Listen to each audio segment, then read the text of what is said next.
This stake marks the route of the Tennessee Gas Pipeline Company's Northeast Upgrade Line. The Crawford branch is a tributary of the Delaware River and stands in the path of construction. These pipelines clear the land, clear whatever crosses their path, whether it's woodlands, wetlands. They literally cut across streams with their heavy equipment. The stream is required to get the strictest protection under Pennsylvania environmental laws. The 41-mile project cuts across 80 separate streams. It will cut through old-growth forests, across mountain ridges, and under the Delaware River. When you take the pollution impacts, the air quality impacts, the loss of forest and fresh, important, high-quality wetlands and streams, and you look at that on a cumulative basis, we really are talking about a very significant level of devastation.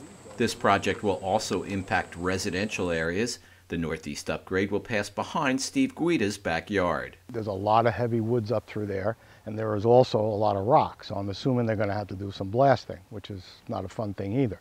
Many residents are also worried about their well water. Up on this ridge here, there's a lot of water runoff. A lot of our water down here, we know, in our wells, comes from up on top of that ridge. Now, if we're putting a gas pipeline through the top of that ridge, there's a lot of concerns about and eventually having problems with our well water here also. Environmentalists also question the safety record of gas pipeline systems. When these pipelines become aged, there have been explosions in communities, and we're talking about putting these pipelines across our rivers, across our regions, but also through our residential communities. And so having that level of catastrophic event in our residential communities could be devastating.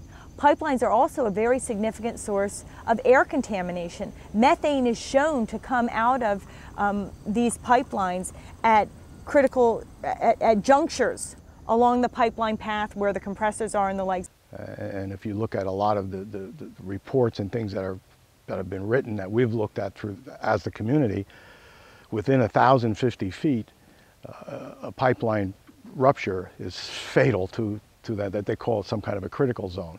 So it would actually pretty much fry the whole area, and there's no way any local fire department could even come close to putting it out. They would just have to sit and let it burn or till they can get here and turn it off. There are at least 12 existing or proposed lines in the Delaware River watershed. The Delaware Riverkeeper Network and other groups have called on the Delaware River Basin Commission to take jurisdiction over the pipelines. The Delaware River Basin Commission really is abdicating its responsibility when it comes to these pipelines. Not only are they moving very slowly on the petition and the multiple requests that the Delaware Riverkeeper Network, elected officials, and citizens from around the region have made that they take a look at these pipeline projects, but in some instances they've actually come out and denied their responsibility to look at these pipelines. It's time for the Delaware River Basin Commission to step up and honor its commitment to protect our river, to protect our region, and to fulfill its obligation under the compact and the rules of practice and procedure that govern its operations. If you want to urge the DRBC to move quickly on regulating pipelines, you can sign an online letter on the Delaware Riverkeeper Network website at delawareriverkeeper.org.